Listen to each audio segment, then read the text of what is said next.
Student income tax में topic चल रहा आपका हाउस प्रॉपर्टी। वो कल हमने हाउस प्रॉपर्टी में एनुअल वैल्यू को कैसे कैलकुलेट करना है उसके बारे में जाना था। देखिए फिर आज question, from the following information compute the annual value of the house. Student आज फिर एनुअल वैल्यू को कैलकुलेट करना है, क्योंकि हाउस प्रॉपर्टी के क्वेश्चन में यदि एनुअल वैल्यू को हमने गलत फाइंड आउट किया तो इनकम फ्रॉम हाउस प्रॉपर्टी भी गलत ही आएगा।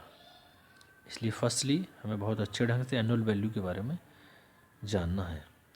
देखिए म्युनिसिपल वैल्यू दे रखी है इसकी 4 lakh, fair rent 3,60,000, standard rent 4,50,000 और actual rent 50,000 per month,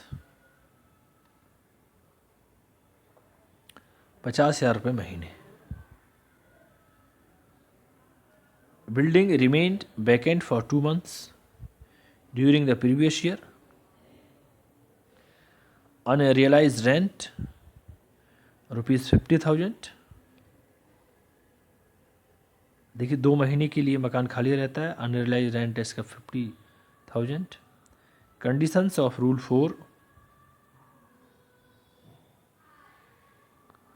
are satisfied. Municipal tax paid by the owner 25,000 rupees and by the tenant ये भी 25,000 rupees। स्टूडेंट देखिए फर्स्टली हमें क्वेश्चन में एक्सपेक्टेड रेंट कैलकुलेट करना होता है और एक्चुअल रेंट। एक्सपेक्टेड रेंट और एक्चुअल रेंट में जो ज़्यादा होगा उसको हम ग्रॉस एनुअल वैल्यू मानते हैं। एक्सपेक्टेड रेंट कैलकुलेट करने के लिए देखिए म्युनिसिपल वैल्यू और फेयर रेंट इन दोनों में जो ज़्यादा होगा, प्लस यदि क्वेश्चन में स्टैंडर्ड रेंट दे रखा है तो स्टैंडर्ड रेंट से एक्सपेक्टेड रेंट कभी ज़्यादा नहीं होगा। जैसे कि यदि इसमें स्टैंडर्ड रेंट नहीं होता तो इन दोनों में जो ज़्यादा होता 4 लाख उसको हम एक्सपेक्टेड रेंट मानते, लेकिन स्टैंडर्ड रेंट इसने कह दिया 450, 4,50,000 स्टैंडर्ड रेंट है, तो इसके बराबर या इससे कम हो सकता है, लेकिन स्टैंडर्ड रेंट से एक्सपेक्टेड रेंट कभी भी ज़्यादा नहीं होगा। तो म्युनिसिपल वैल्यू, फेयर रेंट और स्टैंडर्ड रेंट इन दोनों में देखिए 4 लाख ये ज़्यादा है और स्टैंडर्ड रेंट से 4,50,000 से तो कम है, तो एक्सपेक्टेड रेंट हो गया आपका 4 लाख। अब एक्चुअल रेंट 50,000 पर मंथ, 50,000 रुपये महीने के हिसाब से एक्चुअल रेंट है। एक साल का बैठता है आपका 6 लाख, 50,000 इंटू 12 यानी कि 6 लाख रुपये एक्चुअल रेंट बैठता है। लेकिन क्वेश्चन में क्या कह रहा है, building remained vacant for 2 months, 2 महीने के लिए पूरी बिल्डिंग खाली रहती है। तो किराया कितने महीने का आया भाई, 10 महीने का आया एक्चुअल में। तो कितना आना चाहिए, 5 लाख। 2 मंथ का एक्चुअल रेंट कितना बैठेगा, 1 लाख। तो 1 लाख यानी वेकेंट पीरियड रहा है इतना, इसका vacant period 6 lakh minus 1 lakh 5 lakh, 5 lakh आया। अब एक्सपेक्टेड रेंट और एक्चुअल रेंट में जो ग्रेटर होगा उसको हम ग्रॉस एनुअल वैल्यू मानेंगे। 4 लाख और 5 लाख ग्रेटर यानी कि 5 लाख, ग्रॉस एनुअल वैल्यू आ गई आपकी 5 लाख पहली बार। अब यदि ग्रॉस एनुअल वैल्यू में से हम म्युनिसिपल टैक्स और अनरियलाइज्ड रेंट को माइनस कर देते हैं तो आता है एनुअल वैल्यू। तो municipal tax paid by the owner, municipal tax question में कितने दे रखा है, 25,000। अनरियलाइज्ड रेंट क्वेश्चन में दे रखा है 50,000, 50,000। दोनों को ऐड किया, ऐड करने के बाद 75,000 को माइनस कर दिया 5 लाख में से, 4,25,000 आए आपके एनुअल वैल्यू। इस क्वेश्चन के हिसाब से एनुअल वैल्यू कितनी आई आपकी? 4,25,000 आती है एनुअल वैल्यू। स्टूडेंट इस तरीके से ये क्वेश्चन सॉल्व किया। देखिए फिर एक नेक्स्ट क्वेश्चन आता है। देखिए next question, compute taxable income from house property from the following particulars. अब क्या है, income from house property calculate करना है। अब तक दोनों क्वेश्चंस में हमने एनुअल वैल्यू को कैलकुलेट किया था। तो इसके रिगार्डिंग देखिए कुछ इन्फॉर्मेशन दी हुई है। फेयर मार्केट रेंट दे रखा है आपका 80,000, एक्चुअल रेंट दे रखा है 72,000, म्यूनिसिपल वैल्यूशन दे रखा है 50,000 और स्टैंडर्ड रेंट दे रखा है 60,000। म्यूनिसिपल टैक्सेस 20% और इंटरेस्ट पेड है आपका 18,000।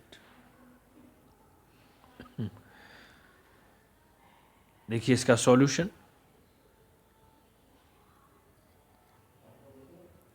Computation of income from house property. Firstly देखिए income from house property calculate करने के लिए हमें सबसे पहले एनुअल वैल्यू को फाइंड आउट करना होता है। एनुअल वैल्यू में से जो डिडक्शंस हैं अंडर सेक्शन 24 के अंतर्गत उनको माइनस करेंगे और उसके बाद में इनकम फ्रॉम हाउस प्रॉपर्टी को कैलकुलेट करते हैं। तो फर्स्टली देखिए हम एक्सपेक्टेड रेंट को कैलकुलेट करना होगा, क्योंकि सबसे पहले ग्रॉस एनुअल वैल्यू को कैलकुलेट करना है। एक्सपेक्टेड रेंट फर्स्ट और सेकंड, यानी कि फर्स्ट और second, which ever is greater, जो इन दोनों में ज़्यादा होगा, but not more than third, but not more then यानी कि स्टैंडर्ड, यानी स्टैंडर्ड रेंट से ज़्यादा नहीं होगा। Municipal value 50,000, fair rent 80,000, standard rent 60,000। तो यहाँ पर देखिए इन दोनों में ज़्यादा कितना बैठता है? 80,000, यानी कि फेयर रेंट ज़्यादा है, लेकिन स्टैंडर्ड रेंट तो इससे कम है। और क्या कह रहा है? But not more than third, यानी कि स्टैंडर्ड रेंट से ज़्यादा नहीं होगा, इससे ज़्यादा नहीं होगा, लेकिन इतना हो सकता है, यानी कि 60,000 हो सकता है। देखिए एक्सपेक्टेड रेंट फर्स्ट और second which ever is greater, जो इन दोनों में ज़्यादा होगा, यानी कि 80,000 ज़्यादा है, लेकिन स्टैंडर्ड रेंट इससे कम है। वो कह रहा है कि स्टैंडर्ड रेंट से कभी भी एक्सपेक्टेड रेंट ज़्यादा नहीं होगा, उसके बराबर हो सकता है या कम। But not more than third, तो एक्सपेक्टेड रेंट कितना हो गया? 60,000, यानी कि 60,000। तो 60,000 आएगा एक्सपेक्टेड रेंट। अब एक्चुअल रेंट देखिए क्वेश्चन में 72,000, एक्चुअल रेंट आया आपका 72,000। अब ग्रॉस एनुअल वैल्यू कौन सा होगा?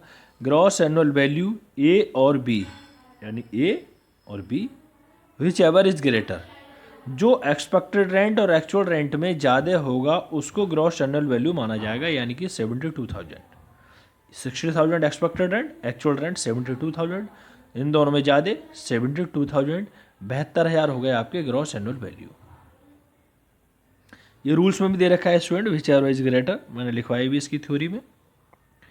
अब यदि ग्रॉस एनुअल वैल्यू में से म्यूनिसिपल टैक्स को माइनस कर देंगे, लेस म्यूनिसिपल टैक्स 50% ऑफ 50,000, यानी कि म्यूनिसिपल वैल्यूशन कितनी दे रखी है? 50,000, और municipal tax 20% of municipal value, तो 20% ऑफ 50,000 दोनों कैलकुलेट किया, यानी कि 10,000। 10,000 आ गए इसके म्यूनिसिपल टैक्स 10,000। देखिए 72,000 में से 10,000 को माइनस किया, यानी कि 62,000। ये आ गया आपके एनुअल वैल्यू। एनुअल वैल्यू कितनी आ गई? 62,000। एनुअल वैल्यू कैसे कैलकुलेट किया?